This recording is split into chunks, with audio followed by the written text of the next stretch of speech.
Bonjour à toutes, bonjour à tous. Bienvenue dans ce nouveau webinaire Campus Matin organisé avec le réseau des INSPE. On est ravis de vous retrouver. Je suis Théo Aberbuch, le directeur des rédactions de Newstank et de Campus Matin.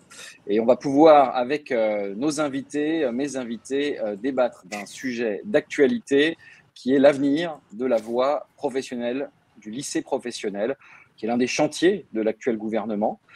Mais c'est aussi, en France, et depuis longtemps, une voie qui n'est pas considérée comme noble, qui n'est pas considérée comme attractive par toutes les familles en tout cas, bien que les entreprises soient demandeuses de jeunes formés techniquement, mais aussi avec des nouvelles compétences, le numérique, le développement durable. On va pouvoir énumérer un petit peu les nouvelles tendances en termes de formation.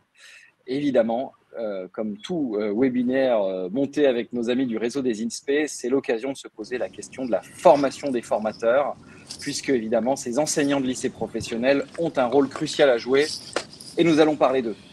C'est des métiers d'enseignement qui manquent d'attractivité, qui ont du mal à recruter, et ça aussi, c'est un sujet qu'on pourra évoquer. En préparant ce webinaire, on m'a même dit que peut-être les élèves n'auraient plus d'enseignants, suffisamment d'enseignants devant eux dans ces lycées pro. C'est donc que la situation mérite d'être examinée. Pour discuter de tous ces sujets, j'ai 4 intervenants à vous présenter en quelques mots avant de lancer la discussion. Je vais commencer par Jean-Claude Bélanger. Bienvenue Jean-Claude, bonjour. Oui, bonjour. Donc Jean-Claude Bélanger.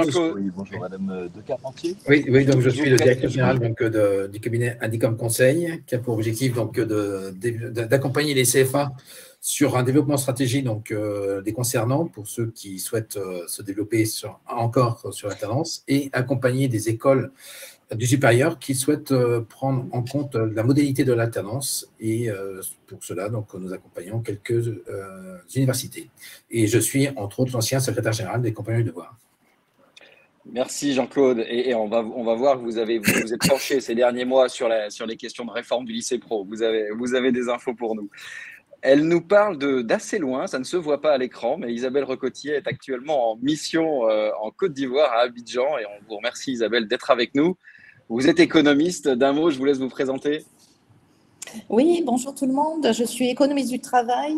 Je dirige un cabinet d'études qui s'appelle IR2, qui traite de l'évaluation des politiques d'emploi et de formation professionnelle. Je suis également chercheur associé au laboratoire d'économie et de sociologie du travail à Aix-en-Provence. Et effectivement, je vous parle d'Abidjan, où je travaille pour la coopération américaine à aider le ministère de l'enseignement technique et de la formation professionnelle ivoirien à mettre sur pied une enquête d'insertion des diplômés de la formation professionnelle. Merci Isabelle, et la ligne est parfaite, c'est formidable. On est ravis de vous avoir avec nous. Damien Trémaud, vous êtes, nous en parlions un petit peu avant de démarrer, le 33e INSPE, peut-être pas celui que tout le monde connaît, mais qui gagne à être connu, l'ENSFEA, l'École nationale supérieure de formation de l'enseignement agricole, dont vous êtes directeur. Bonjour Damien. Un mot sur l'ENSFEA? Alors, activez bien votre micro, Damien. Je pense que vous avez été coupé. Est-ce que je suis rétabli? Vous êtes parfaitement avec nous. Donc, je vous présente mes excuses et bonjour à tous. Merci Théo. Je dirige effectivement l'ENSFEA, cette école qui est la 33e du réseau des INSPE et qui a une double tutelle du ministère de l'Agriculture et du ministère de l'Enseignement supérieur et qui a pour mission de former les enseignants de l'appareil de formation de l'enseignement agricole. Et donc, nous partageons les mêmes problématiques que nos collègues des INSPE. Je suis très honoré d'être là avec vous aujourd'hui pour représenter le réseau. Eh bien, merci Damien. Et last but not least, comme on dit en bon français, Olivier Faron, recteur de l'Académie de Strasbourg, qui doit être encore en déplacement. J'ai l'impression que l'agenda a dû être un peu bousculé. Bonjour Olivier. Oui, merci Théo et merci de l'invitation. Je suis en déplacement parce que je sors de la visite du groupe Schmitt, qui est un groupe dont on va pouvoir parler en termes de formation professionnelle. Ils prennent beaucoup de CAP et de Bac Pro.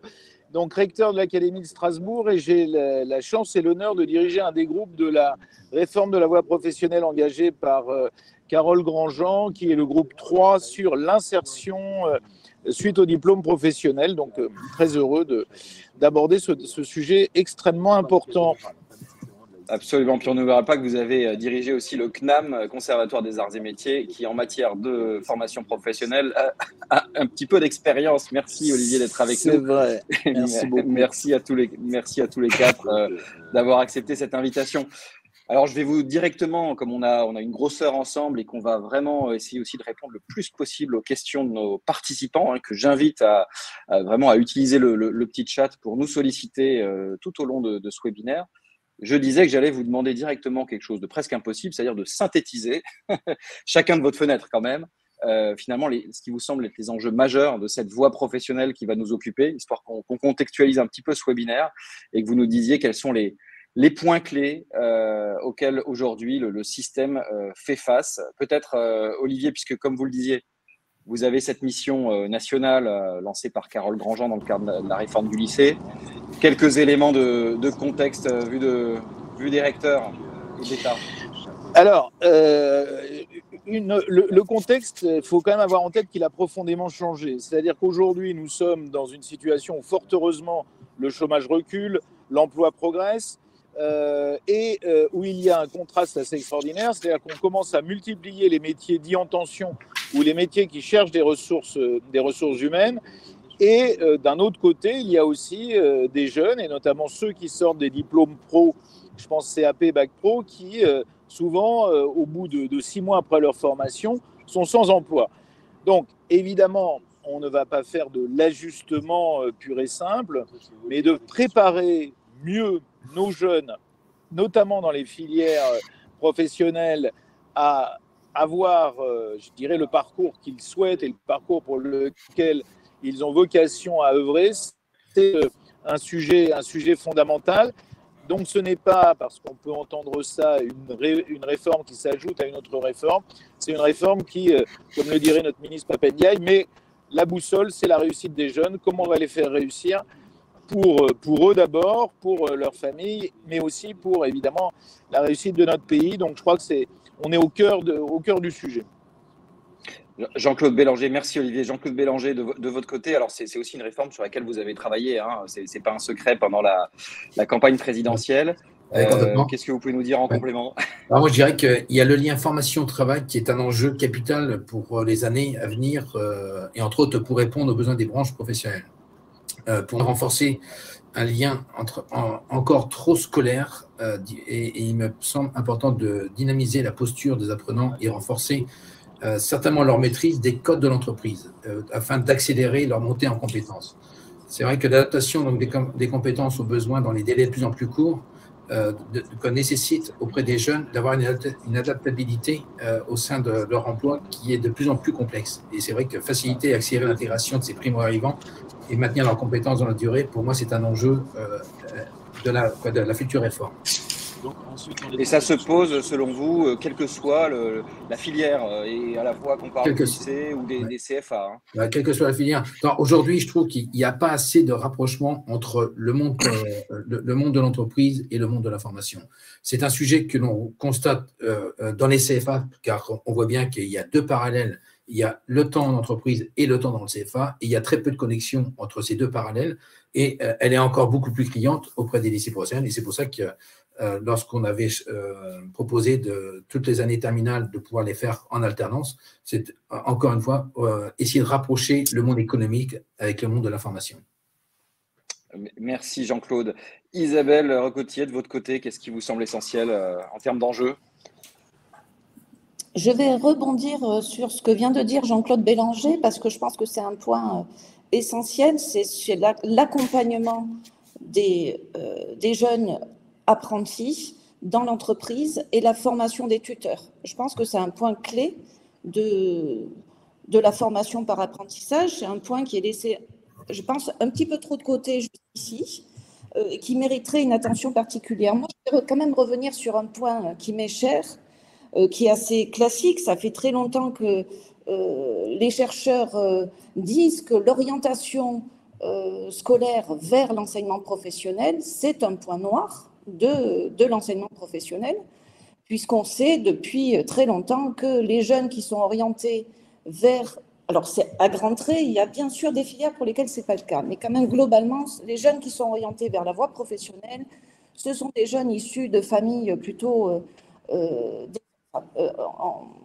d'origine sociale moins favorisée que d'autres, qui ont le moins accès à l'information. Ce sont aussi des jeunes, et je trouve que c'est assez frappant, des jeunes à qui on demande de s'orienter très tôt, des jeunes de 15-16 ans à qui on demande de faire des choix de métier, des choix de filière, alors que c'est très difficile à cet âge-là de se positionner sur un métier, une filière. Et ce n'est pas surprenant non plus peut-être que dans l'apprentissage, on observe des taux d'abandon de l'ordre de 30%. Donc c'est des sujets aussi de préoccupation qui méritent attention, même si on sait qu'il y a notamment l'expérimentation de prépa-apprentissage sur laquelle j'ai pu travailler, est un moyen, et je rebondis aussi sur ce que les autres intervenants ont dit, c'est de mieux préparer les jeunes à intégrer l'entreprise, à mieux connaître les codes de l'entreprise, et des formations de préparation sont peut-être des canaux importants pour améliorer tout ça. Et puis, dernier point qui me semble aussi très important, c'est de communiquer sur les résultats très positifs qu'on peut observer sur l'insertion professionnelle, notamment de certains bacs professionnels du domaine de la production. Dans les bacs pro industriels s'insèrent très bien, beaucoup mieux que certains diplômés de licence. Et ça, je crois qu'il manque une communication très forte de ce point de vue. Même les diplômés de CAP, donc le premier niveau de certification, ont plutôt, et notamment les apprentis, ont plutôt des bonnes trajectoires d'insertion professionnelle.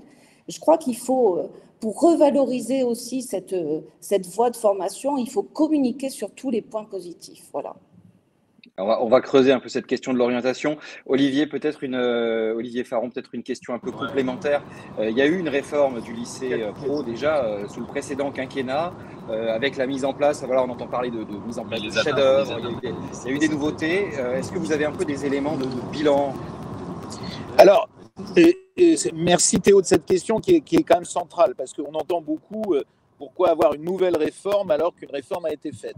Je rappelle qu'il y a vraiment un bilan de la réforme qui a été proposée notamment par Marc Foucault, qui ont suivi de cette réforme, qui montre des succès incontestables. Le chef-d'œuvre, c'est un succès incontestable. La co-intervention, c'est un succès incontestable. Après, il y a aussi des points faibles dans l'application. Je pense à la notion d'accompagnement très personnalisé qui était prévu, qui n'a pas été réalisé. Et puis, globalement, il y a une vraie question qui est une question aussi de carte des formations, donc qui ne concerne pas évidemment simplement l'acteur éducation nationale, mais qui concerne aussi les collectivités territoriales. Et cette question du bon ajustement est évidemment centrale. Et puis, par rapport à tout ce qu'on vient de dire, il faut quand même faire attention parce qu'on parle d'apprentissage et on parle aussi... donc notamment fait dans les CFA, dans les centres banquiers, on parle aussi des lycées professionnels.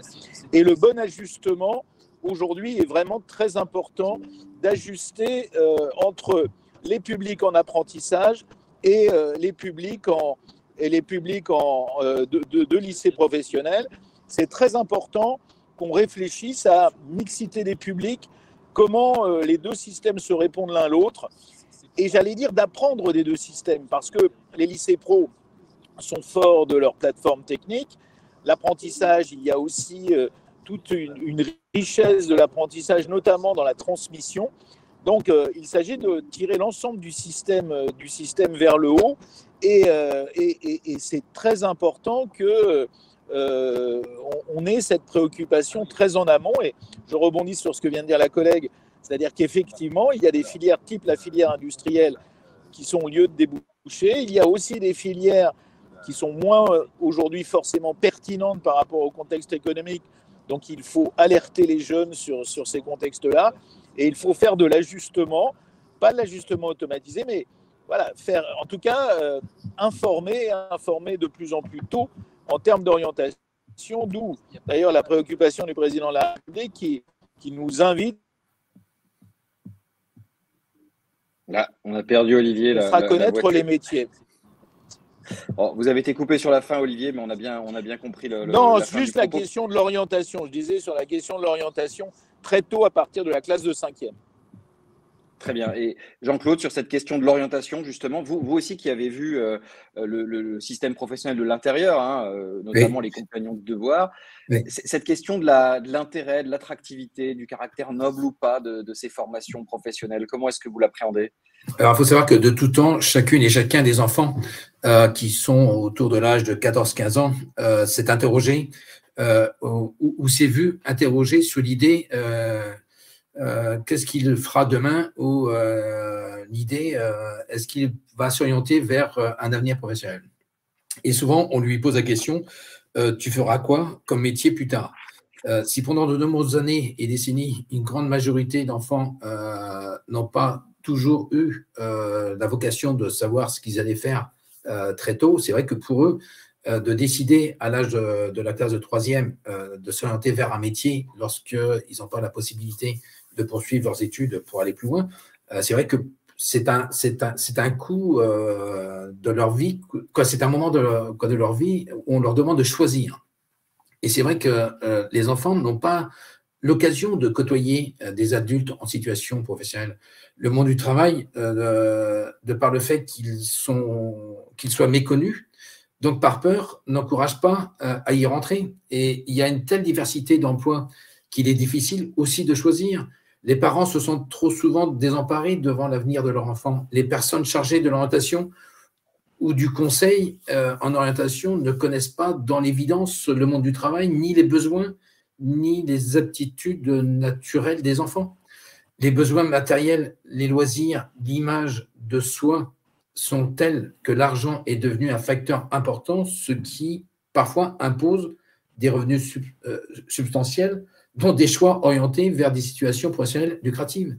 Donc tout ça, je dirais qu'on est parfois on est dans un jeu d'orientation qui n'est pas simple auprès de ces jeunes. Et on voit très bien aussi que ce sont les enfants des familles les plus défavorisées qui, malheureusement, n'ont pas des orientations choisies, mais plutôt subies. Qu'est-ce que ça impose? Dites-moi qui veut réagir là-dessus. J'ai l'impression que Damien a des problèmes de connexion, donc je vais compter sur vous trois pour nous aider un peu là. On a des enseignants aussi, du coup, qui ont un rôle peut-être d'orientation qui doit s'affirmer. Qu'est-ce que ça implique, cette réforme de la filière professionnelle pour les enseignants?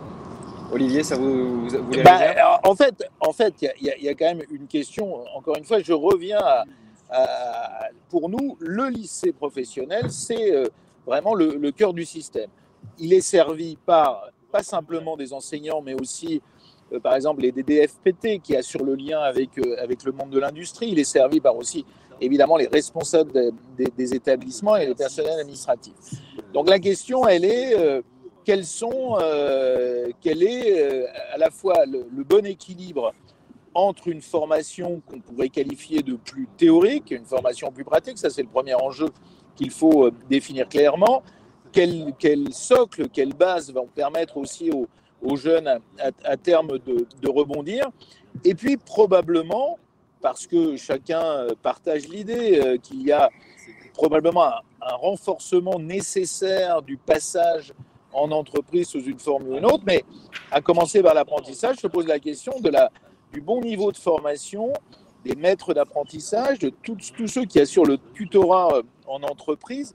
Donc là encore, on est sur des sujets qui pourraient déboucher sur des formes de co-intervention sur ces sujets-là. Il est clair, et il faut quand même le souligner, qu'aujourd'hui, beaucoup de résultats, ça a été rappelé par les filières industrielles, sont très positifs en termes d'insertion sur les lycées pro. Et pourquoi c'est positif? Parce que le corps enseignant est un corps enseignant extrêmement mobilisé, qui probablement est encore plus, alors on ne va pas faire des comparaisons, mais très investi sur la réussite et l'insertion des jeunes. Donc il faut, j'allais dire, sécuriser évidemment l'ensemble des enseignants de la voie pro, et en même temps aller plus loin vers la proximité avec les maîtres d'apprentissage, avec les entreprises. Donc on doit franchir une étape dans la synergie nécessaire entre l'école et l'entreprise. Mais les acteurs, j'en suis convaincu, ils sont prêts parce qu'il y a déjà une proximité forte.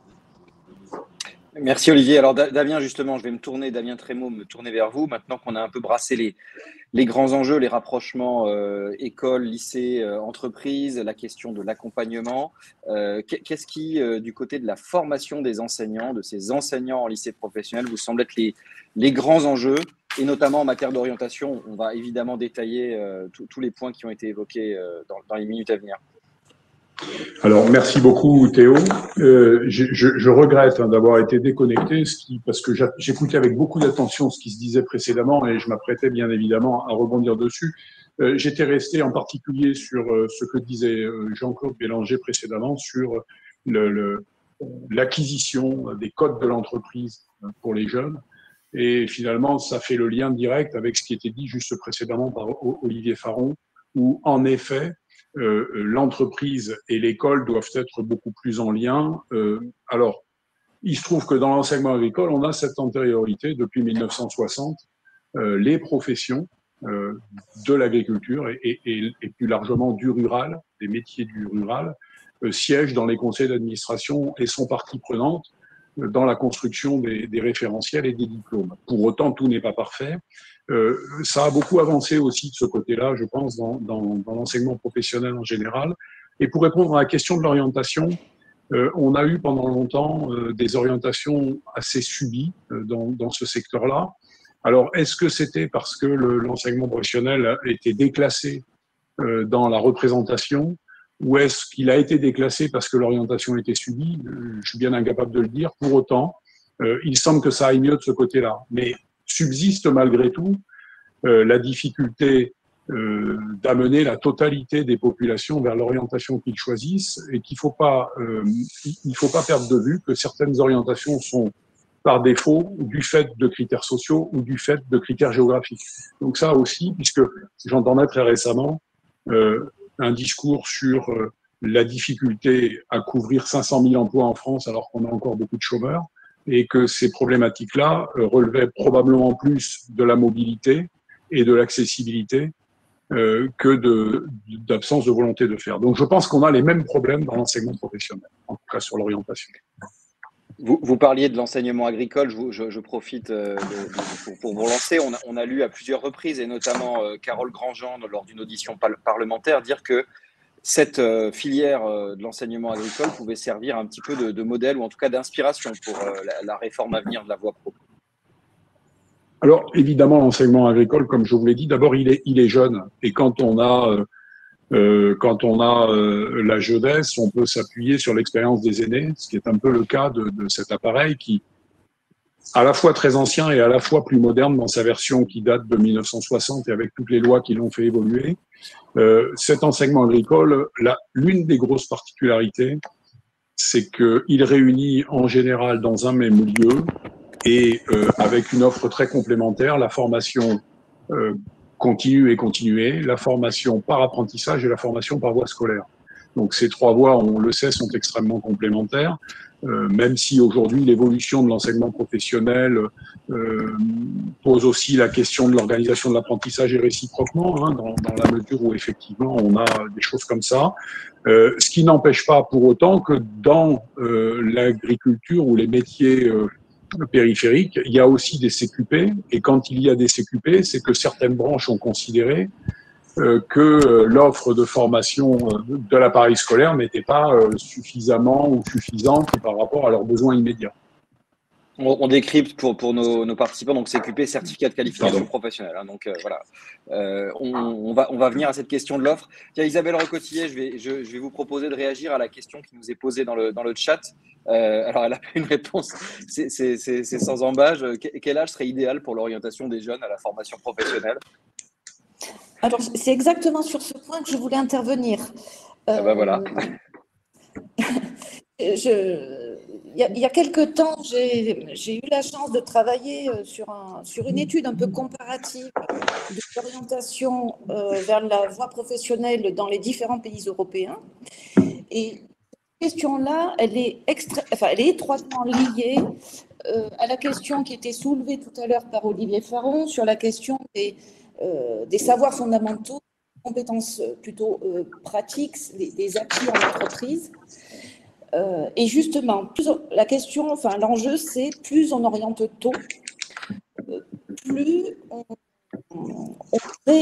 plus il est possible de créer un écart entre ces jeunes qui sont formés par la voie professionnelle et qui ont moins accès aux savoirs fondamentaux, mais plus à des savoirs pratiques, comparativement à des jeunes qui continuent dans l'enseignement général, qui, eux, ont un socle de connaissances plus élevé. Donc, les pays européens, les autres pays n'ont pas forcément tous les mêmes façons de faire.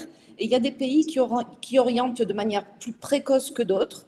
Mais globalement, ce qui a été observé dans les études comparatives, c'est que plus l'orientation est précoce, plus il y a des risques moins il y a de risques de décrochage, mais plus il y a de risques que ces jeunes-là ne puissent pas poursuivre les études plus longtemps qu'après le premier diplôme de la formation professionnelle. Et c'est tout l'enjeu de notre bac professionnel en France, c'est qu'il est conçu à la fois pour exercer un métier directement après son obtention, mais on voit aussi, et c'est très paradoxal, que de plus en plus de jeunes diplômés de bac professionnel continuent dans l'enseignement supérieur. Et il y a d'ailleurs eu des dispositifs publics mis en œuvre pour favoriser la poursuite d'études. Donc on est bien dans quelque chose qui est complètement paradoxal. C'est à la fois permettre à ces jeunes, puisqu'ils ont un bac, et ça c'était une très bonne chose, je pense, la réforme précédente qui consistait à créer une seule voie qui mène à un bac professionnel. Et donc on a 3 types de bac, le technologique, le professionnel, le général. Donc ça redonnait une bonne image au bac professionnel. Ça donnait aussi un appel d'air pour poursuivre dans l'enseignement supérieur. Et en même temps, on a aujourd'hui le débat qui revient, il faut peut-être plus de formation en entreprise, quitte à sacrifier, entre guillemets, un petit peu le socle de savoirs fondamentaux et généraux. Et donc aujourd'hui, je pense qu'on est un peu, on revient finalement à des débats qui sont anciens, qui traversent l'enseignement professionnel depuis longtemps. Et je crois qu'il faut qu'on ait une réflexion aussi, me semble-t-il, et je pensais à ça en écoutant les collègues, c'est-à-dire que la formation à l'entreprise, on l'oppose à l'enseignement aux savoirs fondamentaux, mais je pense qu'on se trompe probablement. Peut-être qu'on ne sait pas vraiment ce qui se joue dans l'entreprise lors des stages ou lors des apprentissages, et qu'il y a peut-être ici à creuser, à mieux connaître finalement quels sont les apports, les acquis de ce qui se passe en situation de travail quand les jeunes sont dans les entreprises. Alors, on va les faire réagir là-dessus, Isabelle. Oui. Olivier, j'ai vu que vous vouliez réagir à ce que disait Isabelle. Non, enfin, il y a des acteurs qu'il ne faut pas oublier. Là, on a parlé des enseignants, on a parlé de l'entreprise, on a parlé des jeunes. Il ne faut pas sous-estimer le rôle des parents. Les parents ont des représentations à l'image de celles de notre société et les parents préfèrent très clairement que leurs enfants aillent sur une voie générale. Et on assiste parfois à des parents qui ne se retrouvent pas dans un choix de voie pro parce qu'il est, et c'est un peu l'image sociale, dévalorisant. Mais à côté de ça, il y a aussi des parents qui ont un effet extrêmement positif. Les études montrent bien que, par exemple, le choix d'une filière ou le choix d'un métier est de façon dominante fait au regard de l'expérience et de l'exemple de proches de la famille. C'est encore une fois le déterminant fondamental. Après, sur le jeune lui-même, il y a 2 éléments qu'il faut vraiment avoir en tête. D'abord, l'environnement du jeune. Qu'est-ce que j'entends par l'environnement ? On sait très bien que souvent, et ça frappe aussi un certain nombre de jeunes de milieux plus défavorisés, ils n'ont pas l'aptitude, l'appétence pour une forme de mobilité. La mobilité, c'est en gros un privilège plutôt des jeunes les plus aisés. Or, parfois, aller faire la filière que les jeunes choisissent, ça suppose de bouger. Et puis, l'autre question qui est assez forte, et la dernière intervention le dit bien, c'est qu'il faut aussi trouver le bon point d'équilibre entre travailler assez tôt, que le jeune qui souvent a envie de travailler tôt, mais en même temps qu'il ne soit pas assigné à une situation en début de vie parce qu'il a choisi de travailler tôt et de ne pas poursuivre les études. Nous sommes en France un pays où on a cette espèce de mythologie comme quoi tout le monde doit poursuivre ses études. Ça suppose, évidemment, pour être très clair, que le jeune qui commence à choisir de travailler tôt, après un CAP, après un bac pro, eh bien, il puisse rebondir dans sa vie. Donc, c'est tout l'accent qui doit être mis, ce qu'on faisait au CNAM, en formation tout au long de la vie, l'accent qui doit être mis aussi par la formation interne que dispensent les entreprises et donc des co-constructions de formation. C'est vraiment très important qu'on ait ce souci de dire et de raconter une histoire aux jeunes en disant oui, tu vas peut-être travailler après un CAP avec un bac pro parce qu'il y a un besoin, parce qu'il y a des métiers en tension, mais demain, si tu as envie de bouger dans ta carrière et si tu en as la motivation et la capacité, tu bougeras. Nous, au CNAM, on avait des ingénieurs qu'on formait en 10 ans et c'était sûrement parmi les meilleurs ingénieurs de notre pays et ils restaient travailler dans les entreprises françaises avec une très forte motivation. Merci Olivier. Alors Isabelle, je note votre prise de parole. J'aurais voulu qu'on entende un peu Jean-Claude Bélanger justement sur cette question qu'évoquait à l'instant Olivier Faron. Je vous voyais aussi acquiescer. Jean-Claude, pensez à rallumer vos micros pour qu'il n'y ait pas de bruit parasite. Je vous les ai par défaut coupés, donc on les rallume bien à chaque prise de parole. Comme ça, on vous entend quand vous parlez. Oui. Allez-y Jean-Claude. Oui, non, mais c'est vrai que je suis convaincu qu'on ne doit surtout pas diminuer la part des enseignements généraux dans les parcours de formation des jeunes au détriment des périodes plus importantes en entreprise. Je pense que nous devons vraiment réfléchir sur ce que le jeune pourrait valider comme compétence sur le champ d'entreprise de manière à diminuer le temps de formation professionnel au sein des centres de formation et ça nous permettrait d'avoir une vraie relation avec l'entreprise pour pouvoir déterminer ces compétences qui pourraient être acquises sur le champ d'entreprise, sauf que ça modifie un peu la façon de faire des formateurs. Étant donné que le formateur ne pourra plus faire un cours auprès de l'ensemble de ses élèves, il sera dans l'obligation de prendre en compte ce que le jeune aura validé comme compétences au sein de l'entreprise. Et là, avoir des outils numériques qui doivent permettre aussi aux formateurs d'avoir une facilité des connaissances de ce que le jeune pourra valider directement sur le champ d'entreprise pour que le formateur puisse préparer ses cours afin d'être en complément de validation de compétences par rapport à ce qu'il aura fait à l'entreprise. Et je pense que tant qu'on n'aura pas construit une logique pour prendre en compte et pour prendre plus en compte ce que le jeune peut valider sur le champ d'entreprise, je pense qu'on sera toujours sur l'amalgame en disant quels sont les cours qu'on va diminuer dans un endroit par rapport à un autre pour pouvoir avoir plus de périodes en entreprise. Et je pense que le sujet, c'est est-ce que nous sommes prêts à pouvoir prendre en compte ce que le jeune fait en entreprise, valider des compétences sur le champ d'entreprise, qu'elles soient professionnelles, même sur des espaces qui environnent le jeune.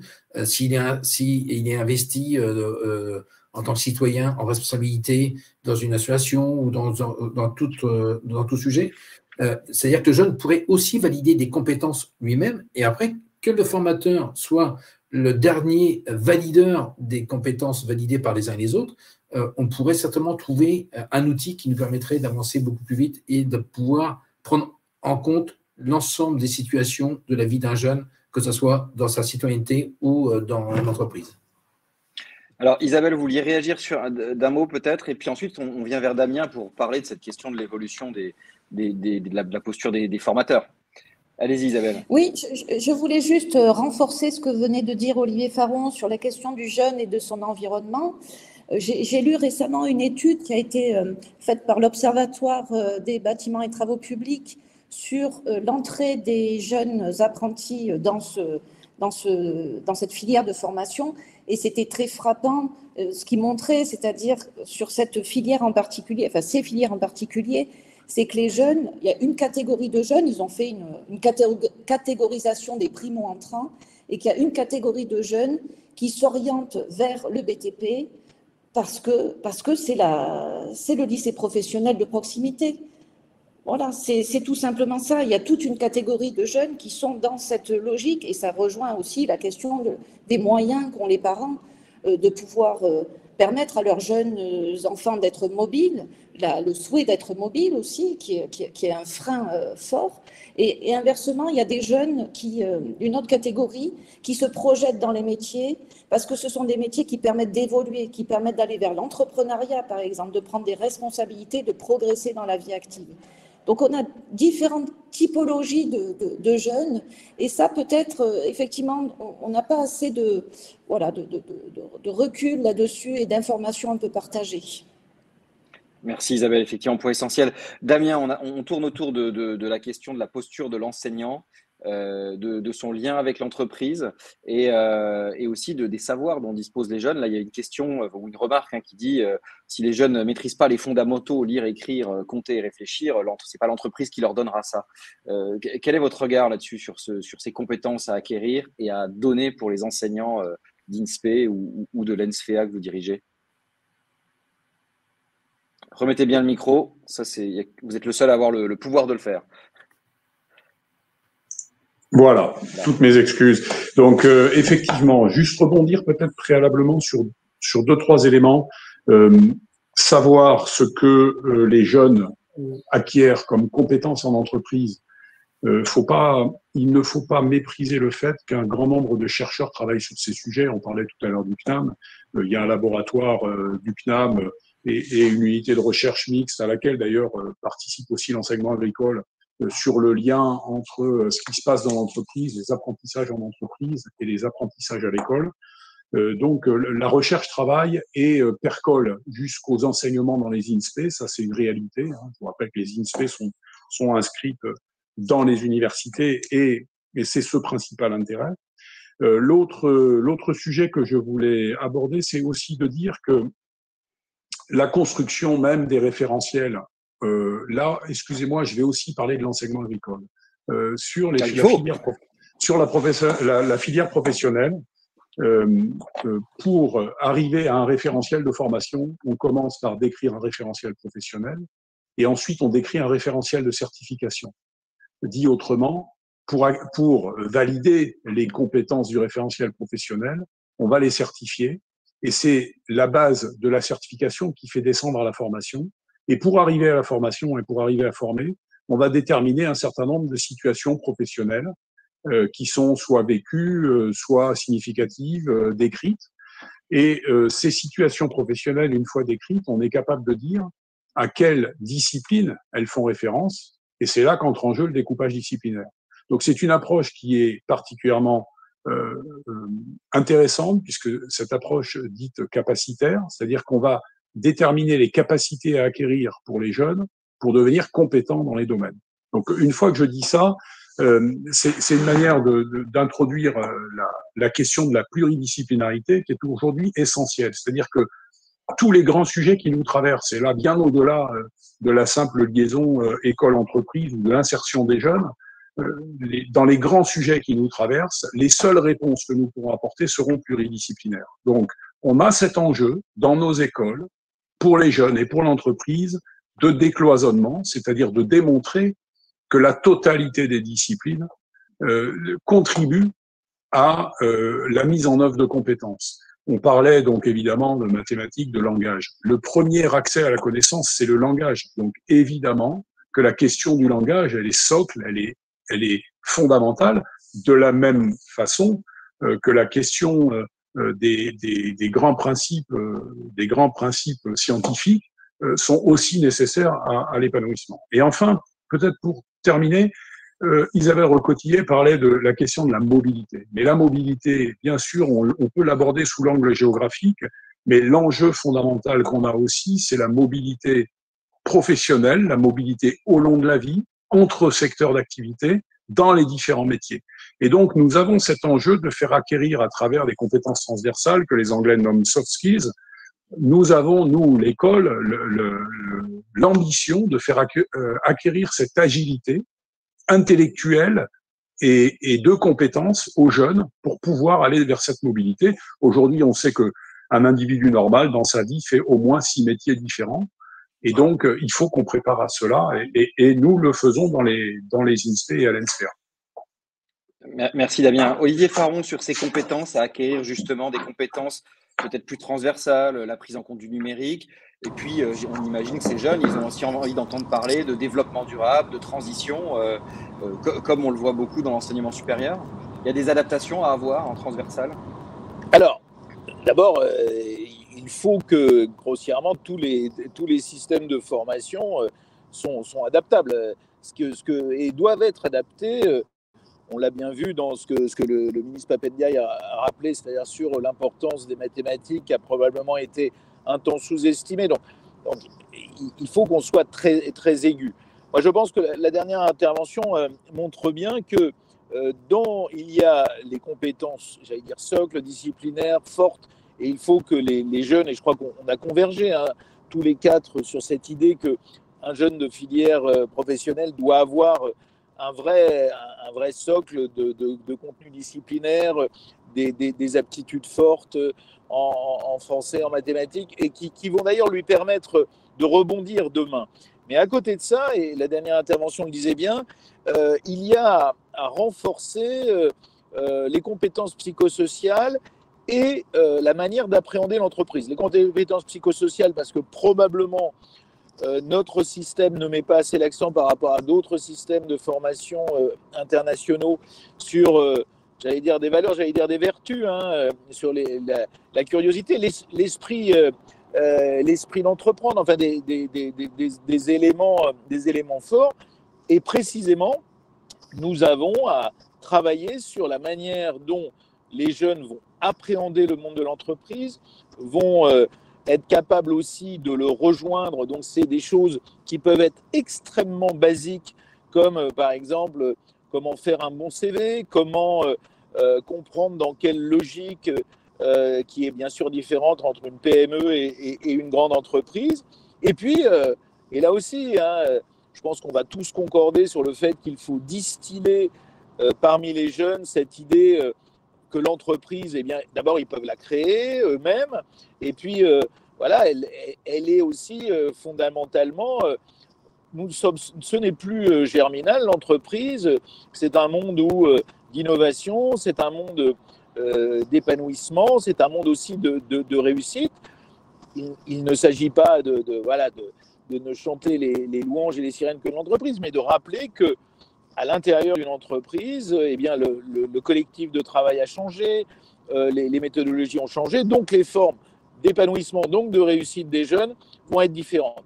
Tout ça, qu'on parle de soft skills ou qu'on parle de compétences psychosociales, il faut donner la bonne place, parce que c'est cette bonne place aussi qui va permettre à un jeune qui n'aura pas, et c'est normal, les mêmes connaissances et les compétences d'un jeune de voie générale, mais il en aura d'autres, et il en aura d'autres qui probablement lui correspondent mieux et lui permettent une carrière différente. Et l'exemple était assez bon, oui, il y a des licences pro qui ont des taux d'insertion, je reprends l'exemple donné par la collègue, des taux d'insertion beaucoup moins bons que certains bacs pro.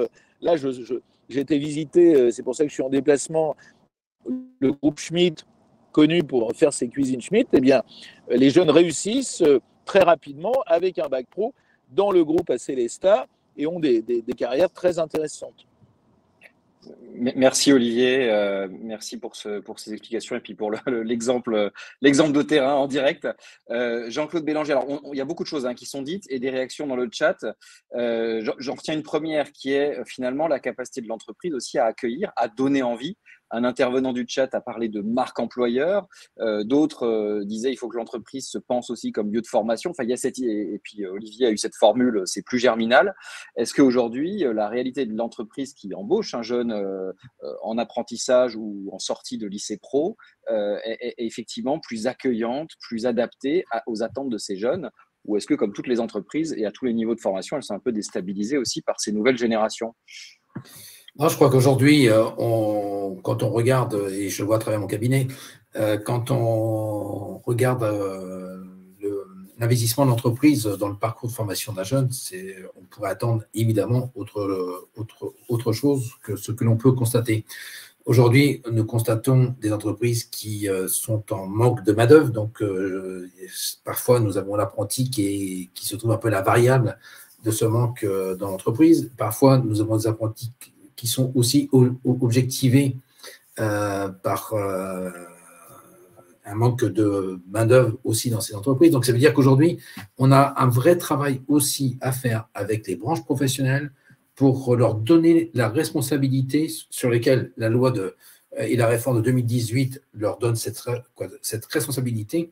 Quand je dis assez facilement que si les entreprises, elles sont en manque de main-d'œuvre compétente, c'est de leur responsabilité, et ça veut dire leur responsabilité, c'est aussi accueillir des jeunes pour les accompagner dans leur parcours de formation et s'intéresser à eux de manière à laisser du temps au tuteur et prendre en compte le tuteur pour qu'on puisse bien accompagner ces jeunes.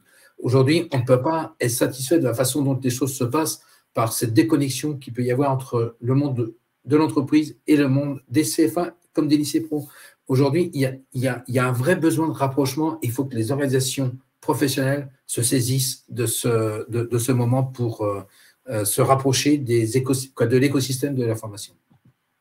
Jean-Claude, en préparant, je rebondis un peu sur ce que vous disiez. Vous me disiez très clairement aussi que certains CFA, donc pour les jeunes en formation pro qui sont entrés en CFA plutôt que d'être en lycée pro, n'allaient pas assez loin justement dans les enseignements fondamentaux qu'ils proposaient. Et que c'était une partie de votre travail aussi de les convaincre qu'on ne pouvait pas être que dans le technique, dans l'application, et qu'il y avait d'autres savoirs à développer. Et oui, aujourd'hui, on voit bien notre société, elle est de plus en plus complexe. On voit bien que ces jeunes qui quittent l'école tôt ont besoin d'avoir qu'on puisse leur consolider leurs acquis de manière à pouvoir affronter aussi cette complexité.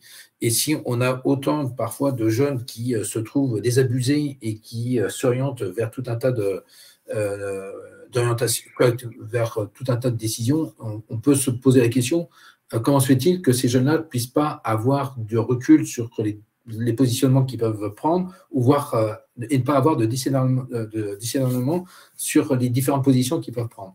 Et ça veut dire qu'à un moment donné, c'est bien par un manque de culture générale qu'il faut que ces jeunes ont, ces parcours de formation doivent automatiquement consolider ce socle, que ce manque par ce socle, et qu'on puisse vraiment s'intéresser à apprendre aussi ces enseignements généraux par le projet, de manière à intéresser ces jeunes à apprendre autrement. Isabelle, on revient tout de suite vers vous, Damien. Je voulais qu'on entende Isabelle sur les compétences socio-comportementales, les compétences socles. Est-ce que vous pouvez un peu nous éclairer là-dessus?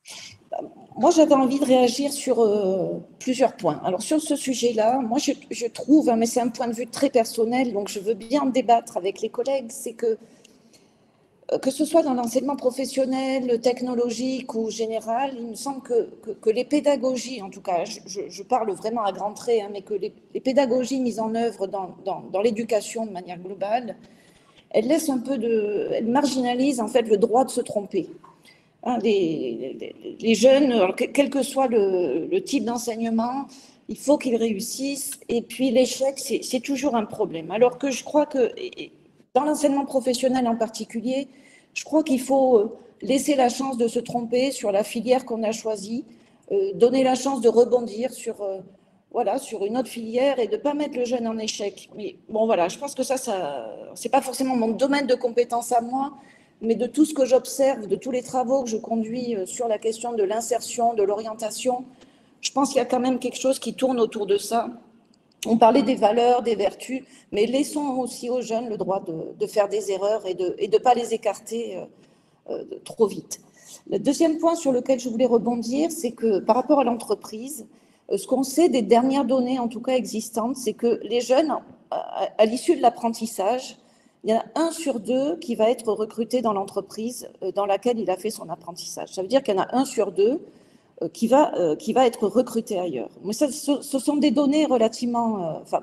c'est les dernières données que j'ai, il y en a peut-être des plus récentes. Les choses évoluent avec le contexte de tension sur le marché du travail, notamment dans certains secteurs d'activité. Mais moi, j'appelle de mes voeux à un besoin de données qu'on n'a pas aujourd'hui, c'est-à-dire qu'est-ce qu'on sait des entreprises qui recrutent des jeunes qui sont passés par l'apprentissage ou par la voie professionnelle scolaire. Donc vraiment avoir des données qui lient l'insertion professionnelle avec les entreprises qui ont recruté ces jeunes-là. Ça, pour l'instant, on n'a pas. Donc, on parle de l'entreprise de manière générale. D'ailleurs, on parle de l'entreprise sans la distinguer, qu'elle soit de petite taille, moyenne taille ou grande taille, dans laquelle les logiques d'embauche sont extrêmement différentes, les logiques de gestion des personnels sont très différentes. Donc, je crois qu'on a un besoin aussi aujourd'hui de clarifier et de connaissance de ce qui se passe dans ces entreprises quand elles embauchent ou quand elles n'embauchent pas aussi des jeunes issus de la voie pro. Et puis, je crois aussi, et c'est un manque, moi, que je déplore, on a beaucoup travaillé. Moi, j'ai travaillé au CEREC pendant 20 ans, hein, donc Centre d'études et de recherche sur les qualifications, qui a été le porteur emblématique de l'adéquation formation-emploi. Et je trouve qu'aujourd'hui, on manque finalement d'études à un niveau national sur la relation entre la formation et l'emploi. Je ne suis pas dans une posture adéquationniste, loin de là, mais je pense qu'on a besoin de revenir à ces études-là qui lient de manière très fine le domaine de formation et le domaine d'emploi dans lequel les jeunes travaillent. Parce que finalement, on tourne quand même autour de ça depuis le début. Hein. Cette question-là, elle est fondamentale. On voit bien qu'elle joue dans la question de la carte des formations, de l'orientation scolaire. Et je pense qu'on a aujourd'hui besoin à nouveau de revenir sur ce type d'études parce qu'elles datent maintenant et on n'a pas de données récentes. Voilà. Merci Isabelle. Damien, vous vouliez prendre la parole. On a envie évidemment de vous entendre réagir et puis de voir un peu comment vous voyez l'enseignant de demain ou d'ailleurs d'aujourd'hui pour cette filière professionnelle. Est-ce que ça doit devenir des coachs? Est-ce qu'ils doivent changer de profil? Comment ils peuvent tenir compte de toutes ces tendances-là, pas facile à déchiffrer quand même, qu'on énumère depuis 3 quarts d'heure? Et pensez au micro. Pensez à votre micro, Damien, que vous coupez avec discipline, mais qu'il faut aussi… En rebondissant sur les propos d'Isabelle Routillet là précédemment, on voit son appartenance ou son origine d'Aix-en-Provence, puisqu'il y a là un collègue chercheur à l'université d'Aix-en-Provence qui a commis il y a quelques années un ouvrage sur les vertus de l'échec. J'avais noté, moi, dans le papier qui est mon guide, un certain nombre d'items, et parmi eux, encourager l'approche expérimentale et le droit à l'erreur. Donc, je rebondis absolument sur ce qu'elle dit. Je crois que ce sont vraiment des problématiques dont l'enseignement des maîtres se saisit aujourd'hui. Mais on pourrait dire aussi, j'avais noté d'autres items de type développement des approches critiques, et pour cela, donner du sens à l'action. Donc là aussi, excusez-moi si ce sont des gros mots, mais les approches critiques, en fait, c'est quel que soit le niveau de formation de nos jeunes, il faut qu'on leur donne la capacité de critiquer leurs actions, de critiquer leurs actes et de les mettre en perspective avec l'objectif poursuivi. Et là, on fait le lien direct avec l'entreprise, puisque l'entreprise a besoin de ces jeunes qui sont capables effectivement d'apporter des plus-values par leurs actions et leurs réflexions. Alors, comment effectivement, nous, les enseignants, le monde enseignant, on doit accompagner ça. On est de plus en plus à même, grâce aux travaux de la recherche et à l'évolution de nos mises en œuvre pédagogiques, d'aborder l'hétérogénéité des publics. Parce que ça, c'est un vrai mot. C'est-à-dire que pendant très longtemps, maintenant c'est éculé, mais pendant très longtemps, on a amené des cohortes. Et l'objectif était d'amener des cohortes à un diplôme. Aujourd'hui, on amène des individus à l'épanouissement via les diplômes. Et donc, on a une approche beaucoup plus individualisée ou individuée. Et puis, on a aussi, dans nos enseignements, et ça fait partie du socle, nous apprenons aux maîtres et aux enseignants à aborder dans les classes les questions qui séparent et qui divisent. Autrement dit, les questions socialement vives.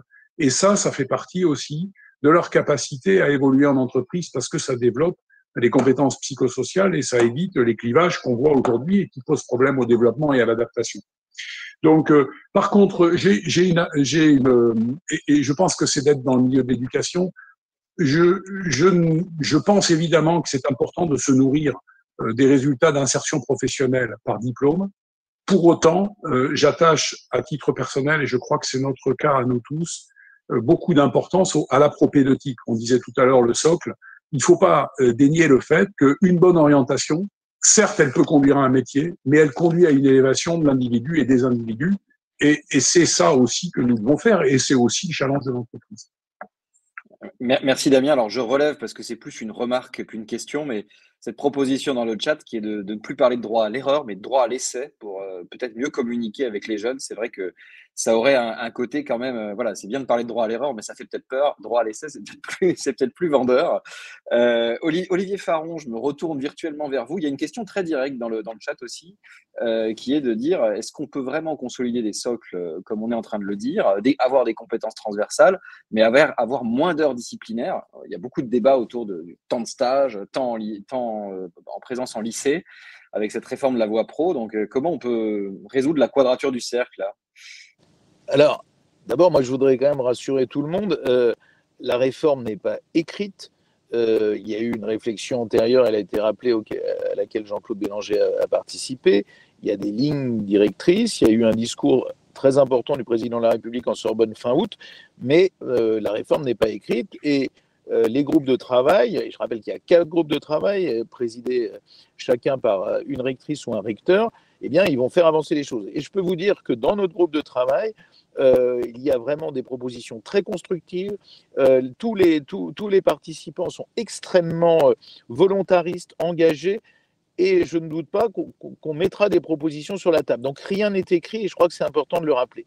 Après, il y a effectivement ce que je disais tout à l'heure, hein, il faut trouver le bon point d'équilibre, je dirais en temps zéro pour la réussite du jeune, mais aussi en temps plus 1 si le jeune veut rebondir. Après, je crois qu'il y a aussi, et il faut probablement insister sur ça, un des enjeux qui est un des enjeux importants, c'est de mettre un peu de fluidité, un peu de souplesse dans le système, et surtout de raisonner en termes de passerelle. Là, on a l'impression que il n'y a pas de... Enfin, les deux mondes se regardent un peu en chien de faïence. Alors que, je rappelle qu'il y a des lycées, beaucoup de lycées où il y a une voie pro, une voie techno, voire une voie générale, des lycées polyvalents.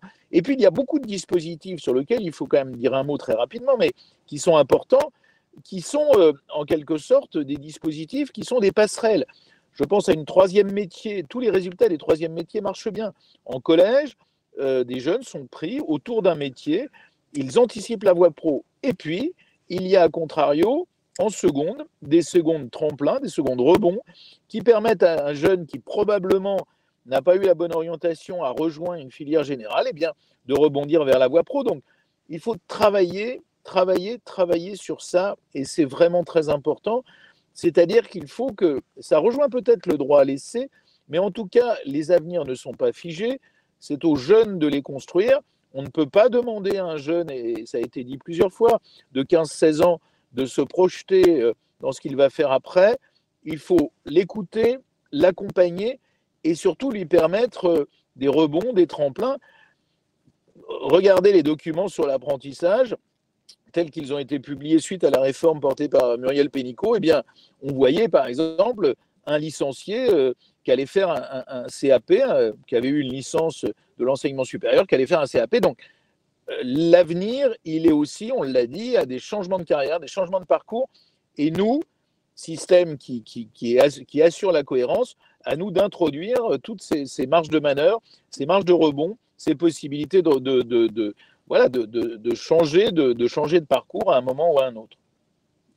Merci Olivier. Jean-Claude Bélanger, alors vous m'avez prévenu en préparant ce webinaire, quand j'ai donné l'exemple des compagnons du devoir, vous m'avez dit c'est quand même très spécifique, mais alors ça parle à tout le monde, les compagnons du devoir, hein. Le Tour de France, le compagnonnage, ça fait même rêver justement, c'est très attractif. Qu'est-ce qu'on peut en tirer dans la pédagogie, dans le rôle à donner aux enseignants? Alors je dirais, évidemment, il y a des compagnons du devoir, mais je dirais qu'il y a 2 institutions dans notre pays qui forment autrement. Les compagnons du devoir et les maisons familiales et rurales. Ce sont des réseaux qui sont répartis sur le territoire, et je dirais qu'ils ont, je ne veux pas dire qu'ils font rupture des différents systèmes de formation, mais il est souvent observé que les changements d'école ou de lieu de formation procurent auprès de ces jeunes une opportunité favorable.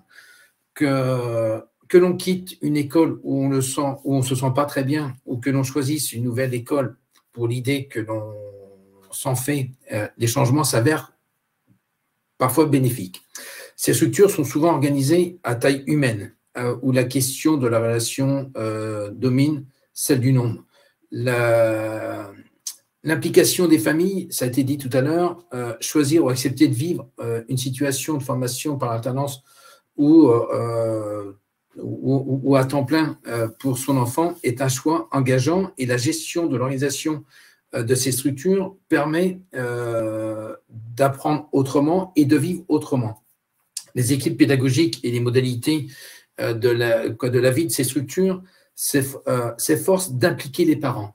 Et c'est probablement devenu un axe qui permet de réussir avec la jeunesse qui sont accueillis par ces structures. Et entre autres, c'est les compagnies de voyage, ce qui permet aussi de réussir avec la jeunesse, c'est toute l'ouverture que le voyage peut proposer à ces jeunes et l'intégration dans une maison des compagnons par un temps passé avec un emploi assuré, une formation assurée et avoir un changement tous les ans de ville. Certes, ça construit chacun des jeunes dans une posture d'être adaptable très facilement dans des changements de situation que chaque individu pourra subir demain.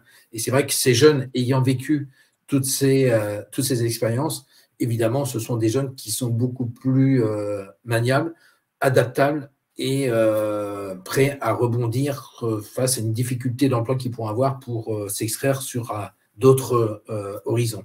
Et c'est vrai que ce soit les MFR ou les compagnons, je pense que ce sont deux structures qui permettent à des jeunes d'apprendre autrement, de vivre autrement et de se projeter autrement dans un projet de formation.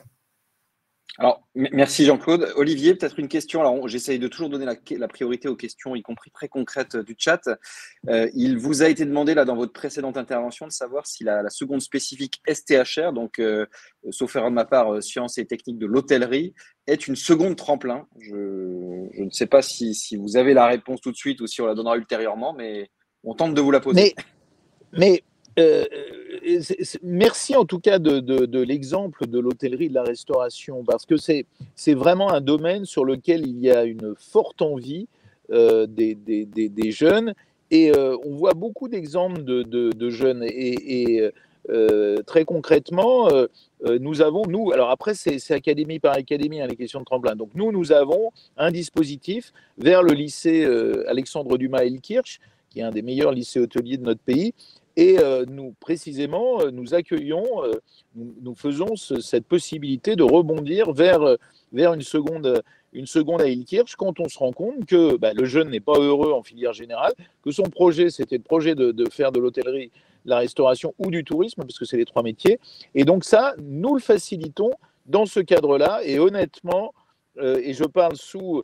L'un des témoignages était un principal du collège, j'ai en tête d'une jeune femme qui a fait cette voie-là, et il me disait, elle n'était pas heureuse en filière générale, je l'ai revue dans le tramway de Strasbourg, et maintenant elle rayonne, elle est enthousiaste, elle y croit, elle a envie de faire ce qu'elle fait. Voilà, qu'est-ce qu'il y a comme meilleur exemple pour défendre la voie pro? Donc je vous invite toutes et tous à aller dans nos lycées professionnels, parce que voilà, c'est aussi de rencontrer, il faut vraiment le dire, des jeunes extrêmement épanouis, extrêmement heureux. Alors, bon, pas forcément toutes et tous, mais une grosse partie sont heureux et souvent trouvent une vraie affirmation de leur projet personnel. Merci Olivier. Isabelle, vous vouliez prendre la parole, et en plus, derrière, j'ai une question pour vous. Allez-y. Je voulais réagir sur ce point, sur la question des passerelles, mais en fait, on voit bien que les passerelles, elles vont que dans un seul sens. La passerelle, c'est de la voie générale vers la voie professionnelle, mais l'inverse, n'est pas vrai. Donc, oui, bien sûr, de la voie générale, on peut aller en voie professionnelle, et tous les exemples le montrent, et c'est une très bonne chose, hein, ce n'est pas une critique du tout.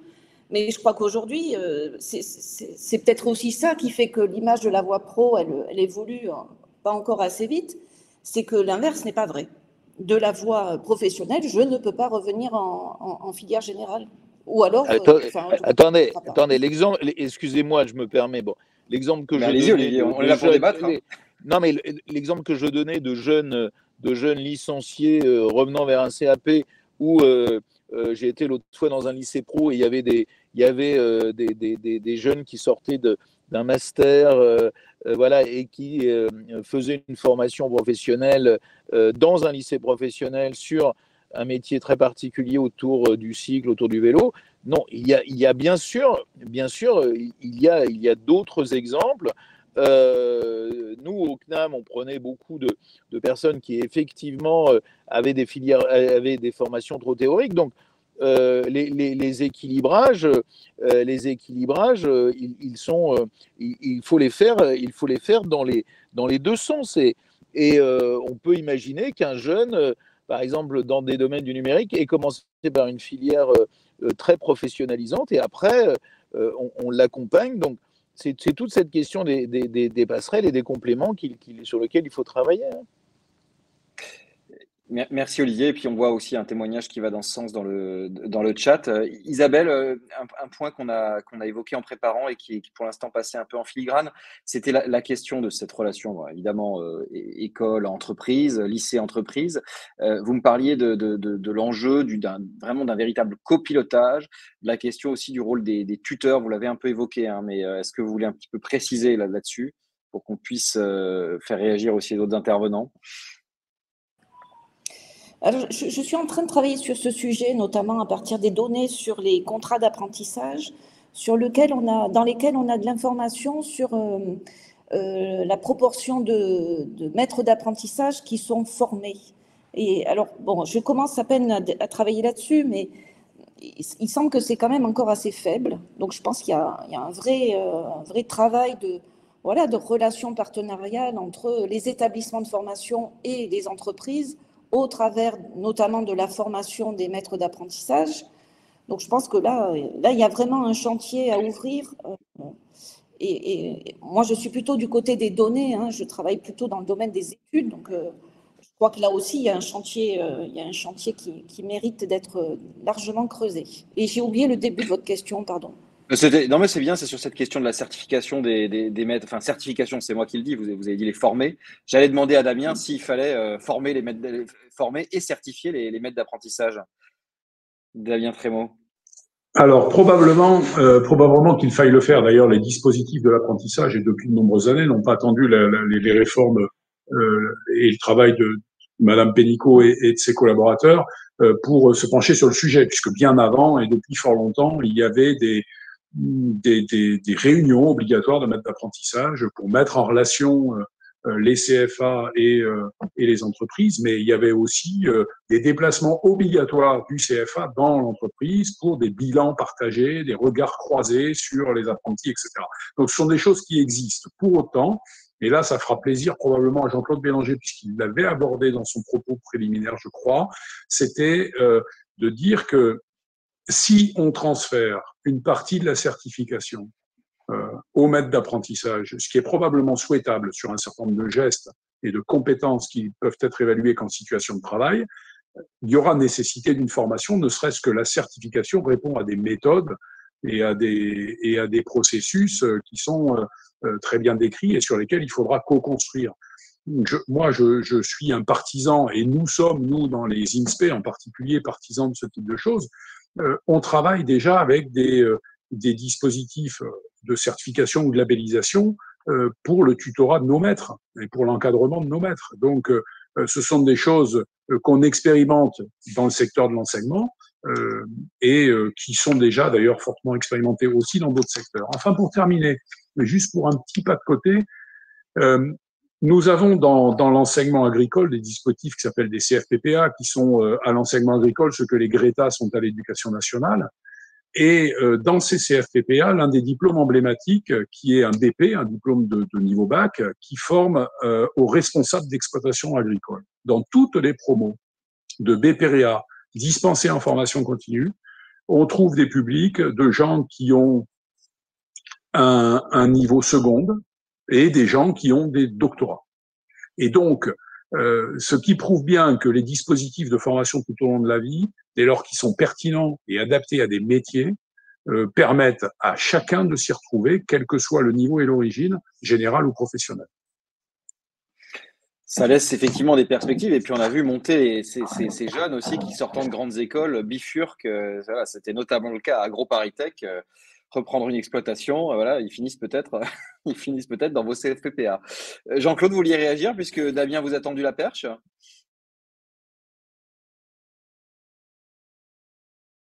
vous n'avez pas votre micro. Voilà. Oui, non, mais complètement, que je partage complètement, parce que c'est vrai que je pense que l'enjeu demain sera le rapprochement de l'entreprise auprès des centres de formation, de manière à prendre en compte les situations, quel que soit où se trouve le jeune, pour qu'on puisse valider des compétences de manière à ce qu'on ne fasse pas la répétition en centre de formation de ce que le jeune peut vivre en continu dans une entreprise.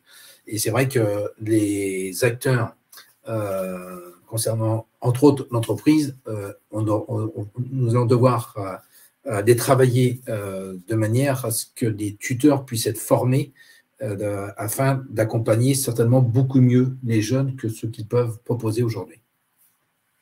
Merci Jean-Claude. Alors, je vais avoir une dernière question pour vous quatre, enfin, pour cette fin de webinaire, qui n'est pas une petite question. C'est aussi la question de l'attractivité de ces filières-là pour les enseignants. Comment on attire des enseignants à choisir le lycée pro plutôt que les autres voies qui elles-mêmes ont déjà du mal à attirer? Olivier, je vais peut-être vous laisser démarrer avec ça. Alors, le sujet, je dirais qu'il y a une double composante, hein, ce que le ministre Papendiaï dit très bien, c'est-à-dire que la première composante, elle est évidemment une revalorisation, et chacun sait très bien qu'il y a aujourd'hui, il faut une montée en charge, et le budget de notre ministère va tout à fait dans ce sens-là, et qui est évidemment une montée en charge qui est tout à fait nécessaire, une vraie revalorisation. Donc, elle a été enclenchée, mais là, elle s'accélère et elle va être très concrète. Et donc, il faut la rappeler. Puis la deuxième chose, c'est encore une fois, et je pense qu'on a tourné autour de ça, et qu'il faut vraiment le mettre au cœur du dispositif, c'est qu'on n'est pas enseignant par hasard. C'est-à-dire que la question de transmission, la question de ce lien si particulier entre un enseignant et les élèves dont il a la responsabilité, pour la voie professionnelle, j'allais dire qu'il est particulièrement fort, parce que accompagner la réussite des jeunes, encore une fois, je pense qu'il faut vraiment qu'on ouvre les fenêtres et les portes de nos établissements. Vous avez, parce que c'est souvent par petits groupes, vous avez un lien très très fort. Donc ce métier d'enseignant de la voie professionnelle, il faut sûrement beaucoup mieux le raconter très tôt, et on revient pour revenir sur l'orientation dès la classe de 5e, et puis montrer combien, voilà, on est, et les jeunes d'ailleurs, quand j'ai fait la semaine dernière 3 moments dans 3 lycées professionnels différents, les jeunes sont extrêmement reconnaissants, ils gardent un lien très fort, et voilà, il faut qu'on raconte mieux cette formidable transmission de connaissances et de compétences. Prof en lycée professionnel, c'est aussi noble, c'est le même sujet que d'attirer les jeunes dans ces filières-là. Isabelle, un mot sur cette question de l'attractivité pour les enseignants. Alors, c'est moins votre domaine, hein, mais vous... Voilà, c'est moins mon domaine. J'ai un point de vue, voilà, pour débattre. Il y a peut-être 2 choses. La chance qu'ont les enseignants en voie professionnelle. Hein. J'ai fait un peu de terrain où j'ai interrogé des enseignants en lycée professionnel. C'est la chance qu'ils pourraient avoir et qui peut-être ne leur est pas encore donnée suffisamment, peut-être pas du tout, c'est de pouvoir aller en entreprise, pouvoir faire des stages en entreprise. Ça serait peut-être aussi un moyen de revaloriser, de leur redonner aussi un pouvoir de flexibilité, de souplesse, d'acquisition de connaissances. Et je rebondis sur mon deuxième point qui est quid de la formation professionnelle tout au long de la vie des enseignants de manière générale et en particulier en voie professionnelle. Je crois que c'est aussi leur donner les moyens de progresser dans leur vie professionnelle, de leur donner les moyens voilà, de créer des passerelles pour voilà, mettre à jour aussi leurs connaissances pratiques dans le monde de l'entreprise. Bien sûr, pour les jeunes, c'est fondamental, mais peut-être que pour les enseignants, c'est aussi un moyen de rester au contact de l'entreprise de manière plus régulière. Permettez-moi juste, Olivier, bien sûr, un mot. Ouais. Non, mais permettez-moi juste un mot. Si vous me permettez, 2 raisons simples. La première raison simple, c'est que on crée des écoles académiques de la formation continue. Donc, je pense que pour la première fois, notre ministère se saisit à bras-le-corps de cette question. Alors, il y a sûrement des progrès à faire, mais de former les enseignants, d'avoir des plans, d'écouter leurs demandes et de revenir vers eux et de construire donc sur la question de la formation, bien sûr, encore une fois, tout peut être fait, mais l'idée qu'il y ait une révolution culturelle, je pense qu'elle est acceptée. Après, le fait que les... Ah, on a perdu Olivier. Beaucoup d'entre eux sont... Non, mais je disais que beaucoup des enseignants vont dans les entreprises et ils travaillent, ils ont le souci d'adapter leur formation, de les actualiser. Donc, enfin, évitons un peu les côtés un peu stéréotypes parce que les choses changent. Alors qu'il y ait encore des marges de progression, on en est toutes et tous convaincus, mais les choses ont quand même beaucoup changé et elles continuent à changer. Merci Olivier. Jean-Claude sur cette question et puis on conclura avec les INSPE, avec Damien Trémaud, évidemment très fortement intéressé par cette question-là. Oui. La réforme de 2018 a permis de donner une très belle image de l'apprentissage. La réforme de 2018 a aussi permis de donner une meilleure image des métiers.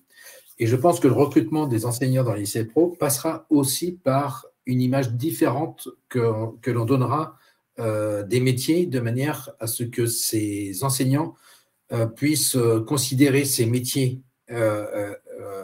comme des métiers d'envergure et des métiers représentatifs de notre société. Et c'est vrai que tous les enjeux de transition énergétique, que ce soit dans le monde médical, on voit bien qu'il y a des enjeux de recrutement importants demain et dans ces métiers-là seront certainement les premiers exposés ou les premiers primés pour satisfaire tous ces besoins. Ça veut dire que ces enseignants qui auront la chance de former ces jeunes dans ces métiers auront certainement une meilleure reconnaissance dans l'entourage que ceux qu'ils peuvent avoir aujourd'hui. Merci Jean-Claude. Alors Damien, on vous laisse évidemment développer un peu ce point-là, c'est-à-dire que l'attractivité, on voit que ça fait réagir dans le chat.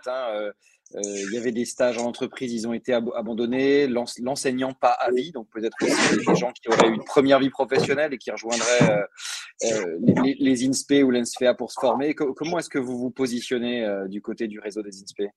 Écoutez, vous me tendez une perche facile, j'avais pas vu le chat, je n'ai pas regardé, mais c'est vrai que l'un des points que je voulais aborder, c'est ça, c'est va-et-vient, ces possibilités de fluidité entre l'école et le monde de l'entreprise, mais d'un point de vue professionnel. En fait, quand on regarde un certain nombre de pays qui nous entourent et membres de l'OCDE, quand on est dans l'entreprise et qu'on va vers l'enseignement, ou quand on est dans l'enseignement et qu'on va vers l'entreprise, c'est possible. Et il n'y a pas de perte de statut social de l'un à l'autre. Aujourd'hui, quand on traite de la seconde carrière des enseignants, je ne suis pas certain qu'on retrouve nombre d'enseignants, hormis du SUP, dans le monde de l'entreprise parce que ils ne sont pas forcément super bien perçus, alors même que eux-mêmes, dans le cadre de leur exercice, développent des compétences transversales de l'ordre qui relèvent du management, qui relèvent du coaching, qui relèvent de l'ingénierie.